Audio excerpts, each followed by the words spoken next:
अस्सलामुअलैकुम, welcome back to my channel. This is मेक सईद। हम टॉपिक पढ़ रहे थे नर्वस सिस्टम। नर्वस सिस्टम में हमने पहले पढ़ा peripheral nervous system, autonomic nervous system, somatic nervous system. Autonomic को दो हिस्सों में डिवाइड किया जाता है, sympathetic nervous system and then parasympathetic nervous system. आज की जो वीडियो है इसमें हम पढ़ने जा रहे हैं CNS यानी central nervous system. Central nervous system को दो हिस्सों में डिवाइड किया जाता है, फर्स्ट या पहला brain and second spinal cord.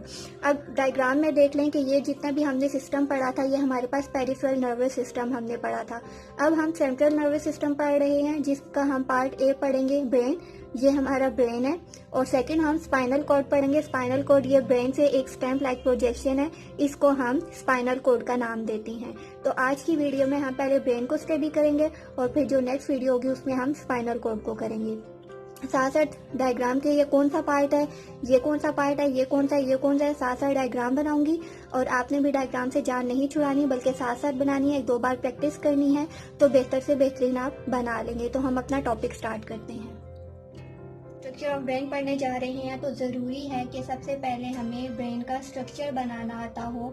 हमें पता हो कि ब्रेन का स्ट्रक्चर कैसा होता है, कैसा नज़र आता है। तो बिल्कुल आपने इस तरह पॉइंट आउट करना है जैसे आप कोई क्लाउड बना रहे हो। इस तरह से पॉइंट आउट करते जाना है, ठीक है। इसको फिर यहाँ लेकर आओ, यहाँ से इसको अंदर की तरफ, ऊपर की तरफ को ले जाओ और ये इसी तरह आपने ड्रॉ करना है, ठीक है। अब ऐसे इसको अंदर से आप करें जैसे आप कोई रास्ता बना रहे हो, पजल गेम होती है जैसे। फिर उसके साथ आप छोटी छोटी रूट्स निकाल दें, या ऐसे करके जो हम परिंदे बनाते थे, ठीक है। इस तरह से करके आप छोटी छोटी इसकी रूट्स बनाते जाएंगे। अब यहाँ से इस तरह करके बना दें।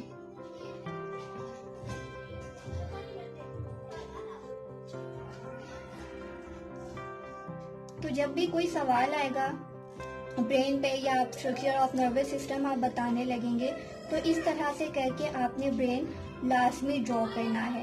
इस तरह ड्रॉ करने से एग्जामिनर को पता चल जाएगा कि स्टूडेंट को पता है कि स्ट्रक्चर ऑफ ब्रेन या सेंट्रल नर्वस सिस्टम में जो हम ब्रेन पढ़ते हैं उसका स्ट्रक्चर किस तरह का होता है। इस तरह से करके आपने छोटे छोटे पाथ बनाते जाना है। इस तरह से आप इजीली डायग्राम सीख भी जाओगे, एक दो बार प्रैक्टिस करोगे तो इजीली बन जाएगा।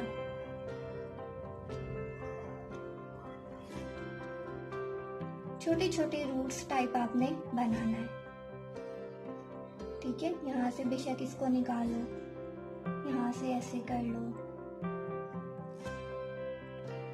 इतना इसको भर दो कि ये सही लगे कि ये ब्रेन का स्ट्रक्चर है।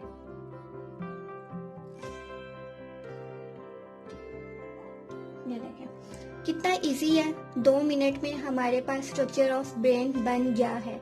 और अगर 2 मिनट लगा के ये स्ट्रक्चर ऑफ ब्रेन बनाओगे तो 2+ मिल जाएगा या फिर ब्रेवो, एक्सीलेंट, गुड आपको मिल जाएगा। और अगर पेपर में बनाते हो तो एग्जामिनर आपको अच्छे मार्क्स दे देगा। अगर आप ये सारा नहीं बनाना चाहते तो एक और बहुत इजी वे है कि आप इस तरह जिस तरह डी बनाते हैं, उल्टा डी, ठीक है, डी बनाओ, ऐसे उसको लेकर आओ, ऐसे लेकर आओ, ठीक है। और फिर बीच में से इसका ये स्टैम्प निकाल दो। तो इस तरह से करके भी आप इजीली ड्रॉ कर सकते हो। कोशिश करो कि इस तरह से ड्रॉ कर लो ताकि वो नीट भी लगे। अच्छा, अब हमने क्या करना है कि यहाँ से एक स्टैम्प भी निकालने हैं।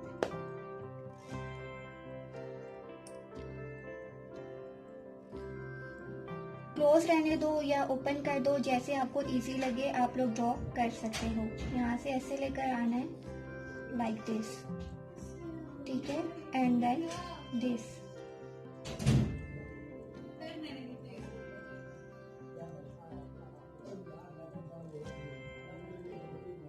ठीक है। ऐसे करके आप लोग बना लो।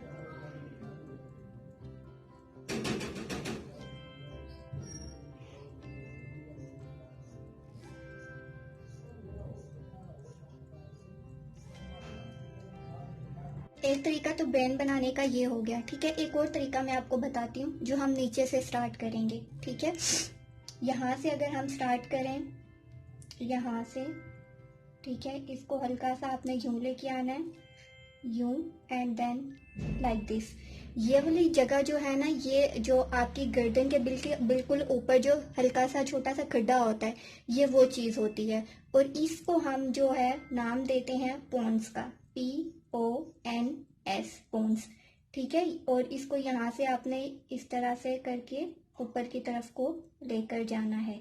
ये पूरी हमारे पास क्या होगी, ब्रेन स्टेम, ठीक है, ब्रेन, STEM, ब्रेन स्टेम, ठीक है। This one is brain stem. अब ये हमने नीचे से बनाना शुरू किया है। यहाँ पे आपका जो होगा उसको कहते हैं मेड्यूला।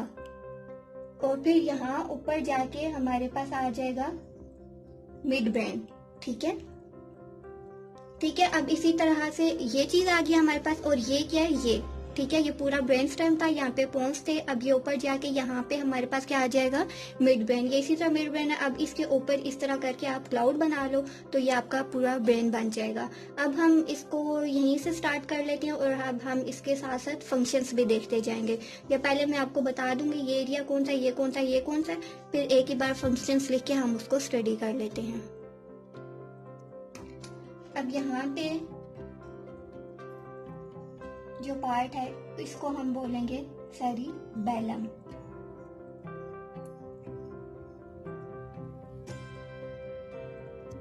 अब अगर इस डायग्राम में देख लें तो ये सारा हमारे पास ब्रेन स्टेम है, ठीक है। यहाँ पे हमारे पास पोन्स हैं, यहाँ पे हमारे पास मेड्यूला है, और ये वाला जो पार्ट है इसको हम सेरिबैलम का नाम देंगे। अब ये number 1 pons, number 2 medulla and number 3 cerebellum जो पार्ट हैं ये हाइंड ब्रेन के पार्ट हैं। और हाइंड ब्रेन सबसे प्रिमिटिव यानी ओल्ड ब्रेन इसको कहा जाता है, ठीक है। अब इसी चीज को मैं यहाँ पे लेबल करती हूँ। लेबल करने के बाद हम इसके फंक्शंस देखेंगे कि ये फंक्शंस करते क्या हैं। अब ये समझ लें कि इस पार्ट को हमने यहाँ पे जूम करके बनाया था। अब आप इसको फोर ब्रेन से पढ़ना स्टार्ट करें या हैंड ब्रेन से स्टार्ट करें, यहाँ पे डिपेंड करता है, जो इजी वे लगे आपको वहीं से स्टार्ट करें। तो हमने हैंड ब्रेन से स्टार्ट किया। फ्लो चार्ट में आपने देखा था कि हैंड ब्रेन के 3 पार्ट्स हैं। मैं रिवाइज कर दूं, नंबर 1 पे पोन्स आता है, नंबर 2 पे मेड्यूला, नंबर 3 पे सेरिबैलम आता है। ये सेरिबैलम है हमारे पास, यहाँ पे हमारे पोन्स होंगी, यहाँ पे मेड्यूला होगा और फिर साथ ये ब्रेन स्टेम होगा। अब हम इनके फंक्शंस देख लेते हैं कि हाइंड ब्रेन के फंक्शंस क्या होते हैं। अब हमने लेबल कर लिया, ठीक है, ये सेरिबैलम है, मेड्यूला एंड पोन्स। तो हम हाइंड ब्रेन पढ़ रहे हैं। हाइंड ब्रेन के 3 पार्ट्स बताया मैंने आपको। फर्स्ट पे पोन्स का फंक्शंस देख लेते हैं। फंक्शन स्लीपिंग में काम करती है, वेकफुलनेस में और अलर्ट करने में इसके फंक्शंस हैं, ठीक है। 3 फंक्शंस सबके करने हैं आपने। मेडुला की मेन फंक्शनिंग क्या होती है, ब्रीथिंग में हेल्प करती है, हार्ट रेट में एंड बीपी यानी ब्लड प्रेशर में। Number 3 is cerebellum. Cerebellum determine accurate position को डिटरमाइन करता है, मसल्स कोऑर्डिनेशन में हेल्प करता है, बॉडी बैलेंस करने में मदद करता है। लाइक सेरिबैलम की वजह से ही हम सारी चीजों को बैलेंस कर पाते हैं, जैसे बॉडी वेट को बैलेंस। तो हम हाइंड ब्रेन पढ़ रहे थे। Hind brain basic common primitive यानी कि ओल्ड ब्रेन भी इसको कहा जाता है। तो ये एमसीक्यूज में पूछा जा सकता है और वैसे भी आपको एक्स्ट्रा नॉलेज के तौर पे पता होना चाहिए कि primitive part of brain is called hind brain. Second part हम पढ़ने जा रहे हैं वो हमारे पास मिड ब्रेन है। मिड ब्रेन रिले स्टेशन है between fore brain and hind brain. तो मिड ब्रेन को हम रिले स्टेशन कहते हैं। होप आपको नजर आ रहा हो। अब जब हम यहाँ से ऊपर की तरफ जाते हैं, ठीक है, ये तो हमारे पास हाइंड ब्रेन था ना जिसमें 3 पार्ट थे। अब जब यहाँ से ऊपर जाना स्टार्ट करेंगे तो हमारे पास मिड ब्रेन स्टार्ट हो जाएगा, ठीक है। मिड से आपने याद रखना है कि ये हमारे पास मिड ब्रेन होगा। जब ये यहाँ से ऊपर की तरफ जाएगा, यहाँ पे इस तरह से होंगे कुछ पॉइंट्स, ठीक है, और कुछ पॉइंट्स यहाँ पे इस तरह से होंगे। अब ये जो पार्ट है, ठीक है, इसको डोर्सल पार्ट बोलते हैं और ये जो पार्ट है इसको वेंट्रिकुलर पार्ट बोलते हैं। डोर्सल पार्ट को हम टेक्टम कहते हैं और जो हमारा वेंट्रिकुलर पार्ट होता है इसको टेगमेंटम कहते हैं। मैं लिख के बताती हूँ आपको। सो मैंने बताया कि मिड ब्रेन में हमारे दो पार्ट्स आते हैं, एक को टेक्टम बोलते हैं और दूसरे को टेगमेंटम बोलते हैं। इस तरह से जो डॉर्सल साइड है उसको हम टेक्टम बोलते हैं और जो इस तरफ को है उसको वेंट्रिकुलर साइड या वेंट्रिकुलर रीजन कहेंगे। ठीक है, अब टेक्टम का अगर फंक्शन देखें तो responsible for auditory and visual reflexes होते हैं। ऑडिटरी कौन से होते हैं? जो सुनने वाले होते हैं, और विजुअल जो देखने की समात होती है उसके रिफ्लेक्सेस को ये कंट्रोल करता है। जबकि टेगमेंटम को अगर देखें तो contains a complex synaptic network of neurons. Synaptic network of neurons क्या होता है, ये आप न्यूरॉन वाली वीडियो में देख सकते हो डिटेल में कि ये कहाँ पे प्रेजेंट होता है और किस तरह से होता है। Involve in homeostasis and reflex actions. Homeostasis और रिफ्लेक्स एक्शन में ये इन्वॉल्व होता है, इसमें किरदार अदा करता है। अब होम्योस्टेसिस और रिफ्लेक्स एक्शंस क्या हैं, इन पे हम फोकस करते हैं। अब जो होम्योस्टेसिस क्या होता है कि जो हमारा इंटरनल बॉडी टेम्परेचर है उसको मेंटेन करता है। फॉर एग्जांपल वाटर हमारी बॉडी में ज़्यादा है, कम है या नॉर्मल है, तो उसका होम्योस्टेसिस का काम है कि ये बॉडी को वाटर को, मिनरल्स को, टेम्परेचर वगैरह को नॉर्मल रखता है, स्टेबल रखता है। अब रिफ्लेक्स एक्शंस क्या होते हैं? फॉर एग्जांपल ये एक सरफेस है, इस पे कोई हार्ड चीज़ है, फॉर एग्जांपल कोई पिन है, पिन पे हमारा जैसे ही हाथ लगा फौरन से हम पीछे करते हैं क्योंकि हमें पिन चुभ जाती है। तो ये फौरन से पीछे जो करना है ये हमारा रिफ्लेक्स एक्शंस है, इनवॉलंटरी होता है। इसको जो कंट्रोल करता है सिस्टम, या इसको कंट्रोल करने में जो सिस्टम इन्वॉल्व होता है उसको टेगमेंटम कहते हैं और ये मिड ब्रेन का पार्ट है। सीक्यूज आपसे पूछा जा सकता है कि मिड ब्रेन को क्या कहते हैं, तो आपने याद रखना है मेसेनसेफेलॉन मिड ब्रेन को कहते हैं। ठीक है, तो ये हमारा पूरा टॉपिक था मिड ब्रेन पे। ठीक है, मिड ब्रेन को रिले स्टेशन कहते हैं, इसको मेसेनसेफेलॉन कहते हैं, इसके 2 पार्ट्स हैं, टेगमेंटम एंड टेक्टम। और समरी आप क्या बताऊं, सामने लिखी हुई है, साथ साथ बता भी दी है। तो अब हम नेक्स्ट पार्ट की तरफ मूव ऑन करते हैं जिसको फोर ब्रेन कहा जाता है। अब जो हम पार्ट पढ़ने जा रहे हैं उसको फोर ब्रेन कहते हैं और fore brain most advanced brain है। आप देखें कि आने वाले वक्तों में जो फोर ब्रेन है ये बहुत बड़ा पार्ट होगा क्योंकि जितनी भी एडवांसमेंट आ रही है उस सबको फोर ब्रेन कंट्रोल करता है। ठीक है, अब ये हमारे पास क्या था, हाइंड ब्रेन था, इसके बीच में हमने ये मिड ब्रेन पढ़ा जिसमें टेक्टम और टेगमेंटम आते हैं। अब ये बाकी का जितना भी पार्ट है इसको हम फोर ब्रेन कहते हैं। एमसीक्यूज पूछा जाए तो इसको एडवांस्ड ब्रेन कहते हैं। ठीक है, अब हम देख लेते हैं कि इसमें पार्ट्स कौन कौन से होते हैं। अब हमने 7 फ्लो चार्ट बना लिया। ठीक है, फोर ब्रेन को एडवांस ब्रेन कहते हैं। इसमें जो हमने पार्ट्स फ्लो चार्ट में पढ़े थे वो कौन से थे, हमारे पास cerebrum, thalamus, limbic system. Limbic system को हम फर्दर 3 पार्ट्स में डिवाइड किया था, hypothalamus, hippocampus, campus and then amygdala. अब ब्रेन में कहाँ पे होते हैं इसको हम देखते हैं। ठीक है, यहाँ से हमारे पास ग्रीन मार्कर ले लेते हैं। ठीक है, यहाँ तक हमारे पास मिड ब्रेन हो गया था। मिड ब्रेन के साथ ऊपर फोर ब्रेन स्टार्ट हो जाएगा। अब यहाँ से आपने इस तरह से करके एक कैप कह लें, ठीक है, या कवरिंग कह लें, इस तरह से आपने इसको कवर करना है।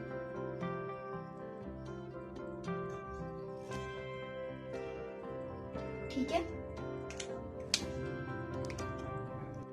अच्छा, अब ये जो कवरिंग की है ना, इस कवरिंग को हम कहेंगे कि ये हमारे पास है थैलेमस। ठीक है, थैलेमस के बाद क्या आपका लिम्बिक सिस्टम। अब लिम्बिक सिस्टम क्या होगा, इस तरह से करके आपने बनाना है, इस तरह से। ठीक है, इसको हम कहेंगे कि ये है लिम्बिक सिस्टम। ठीक है, लाइन थोड़ी टेढ़ी हो गया, बर्दाश्त कर लेना। ठीक है, लिम्बिक सिस्टम के बाद हमारे पास आता है हाइपोथैलेमस। अब ये जो हमने थैलेमस बनाया था इसके ऊपर करके इस तरह से, इस टाइप का ये बनेगा। ठीक है, और इसको हम नाम देंगे कि ये हमारे पास थैलेमस है। ठीक है, थैलेमस के बाद हमारे पास आ रहा है हिप्पोकैम्पस। अब ये जो हम इसको लेकर आए थे ना, यहाँ पे इस तरह से करके आपने बनाना है। इस तरह से जब करके आप बना लेंगे इसको, तो यहाँ पे आपके होगा हिप्पोकैम्पस और ये जो इस हिप्पोकैम्पस के ही बिल्कुल आगे आपके पास आ जाएगा अमिगडाला। एक बार हम इसको रिवाइज कर लेते हैं, होपफुली कि आपको सही नज़र आ रहा होगा। ये हमने थैलेमस ही लिखा हुआ था, जबकि ये हमारे पास, हम इसको रिवाइज कर लेते हैं कि हम फोरब्रेन पढ़ रहे हैं। फोरब्रेन को एडवांस लेवल कहा जाता है। सबसे पहला हमने इसका पार्ट पढ़ा कि हमारे पास सेरिब्रम है, ठीक है। ये जितना पार्ट है ये सेरिब्रम होगा, ठीक है। और यहाँ तक हमारा मिड ब्रेन खत्म हो गया था। अगर हम यहाँ से स्टार्ट करें तो वो भी कर सकते हैं, लेकिन अगर आप ऊपर से स्टार्ट करना चाहें तो आप ऊपर से भी कर सकते हैं, ठीक है। हमने इसको यहाँ से स्टार्ट किया तो मिड ब्रेन जैसे ही खत्म होगा उसके ऊपर एक कवरिंग होगी, कैप कह लें या कवर कह लें। उस कवरिंग को हमने कहना है कि ये थैलेमस है, ठीक है। थैलेमस के बाद हमारे पास आ जाता है लिम्बिक सिस्टम। इस तरह से करके ये जो राउंड शेप में बना है इसको हम कहेंगे कि ये हमारे पास लिम्बिक सिस्टम है। लिम्बिक सिस्टम के बाद हमारे पास आता है हाइपोथैलेमस। इसके बिल्कुल एंड पे इस तरह करके स्ट्रक्चर होता है, इसको हम कहेंगे हाइपोथैलेमस। पहले हमने थैलेमस लिखा था, ये थैलेमस नहीं हाइपोथैलेमस है, स्पेलिंग हमने हाफ लिख दिए थे। उसके बाद इस तरह से करके छोटे बीड्स नुमा कह लें या गोल गोल कह लें होता है, स्ट्रक्चर बना होता है इसके नीचे इस तरह से राउंड शेप में। इसको हम कहेंगे हिप्पोकैम्पस, और हिप्पोकैम्पस के साथ ही इसी शेप में स्ट्रक्चर होगा थोड़ा, उसको हम नाम देंगे कि ये अमिगडाला है। अब ये चीज़ मैं रिमूव कर रही हूँ, ये चीज़ें रहेंगी। अब इनके फंक्शंस क्या होते हैं उसको हम डीपली स्टडी कर लेते हैं, साथ साथ फंक्शंस देख लेते हैं ताकि आपको कोई इश्यू ना हो, ठीक है। लिम्बिक सिस्टम हम पहले देख लेते हैं। लिम्बिक सिस्टम का क्या काम है, हमारे बिहेवियरल और इमोशनल रिस्पॉन्सेज जो होते हैं उसको कंट्रोल करता है। अब बिहेवियर हमारा क्या होता है, anything we do, talking, running, eating, ये हमारा बिहेवियर होगा। और इमोशंस हमारे क्या है, फियर, सैडनेस, हैप्पीनेस, इस सब को जो कंट्रोल करता है वो लिम्बिक सिस्टम है। लिम्बिक सिस्टम के बाद हाइपोथैलेमस है, ठीक है। हाइपोथैलेमस का क्या काम है, diagnose sensory information that is being transmitted to brain. जिस तरह फॉर एग्जांपल हमने इसको सरफेस को टच किया था या हम कोई भी आवाज़ सुनते हैं तो उसको सबसे पहले जो चीज़ डायग्नोज करेगी वो थैलेमस होगा। थैलेमस उसको डायग्नोज करने के बाद जहाँ पे ब्रेन को वो इंफॉर्मेशन चाहिए होगी वहाँ पे सेंड करेगा। थैलेमस ग्रीक वर्ड है और इसका मतलब है इनर चैम्बर या फिर मीटिंग प्लेस। क्योंकि देखें जैसे ही कोई सेंसरी इंफॉर्मेशन आएगी, लाइक टच किया, कोई भी सुन रहे हैं चीज़ या फिर कोई भी चीज़ टेस्ट कर रहे हैं या क्या चीज़ें सब हम सेंस कर रहे हैं, तो ये सेंस करके सबसे पहले इन चीज़ों को जो डायग्नोज करता है सिस्टम उसको हम थैलेमस कहेंगे। नेक्स्ट हम देखते हैं हिप्पोकैम्पस का क्या काम है। थर्ड इज हिप्पोकैम्पस है, गेट वे टू मेमोरी है। एमसीक्यूज में इजीली आ सकता है कि गेट वे टू मेमोरी क्या है, तो आपने बताना क्या हिप्पोकैम्पस है। अगर हिप्पोकैम्पस डैमेज हो जाए तो एंटेरोगेट एमनेसिया होता है। एंटेरोगेट एमनेसिया क्या होता है कि जो न्यू मेमोरी है आप वो नहीं बना सकते। तो एज अ रिजल्ट आपको जाहिर बात है जब नई चीज़ें आप याद नहीं रख पा रहे तो आपकी डेली लाइफ, आपकी सोशल लाइफ, आपकी पर्सनल लाइफ डिस्टर्ब होना शुरू हो जाती है, ठीक है।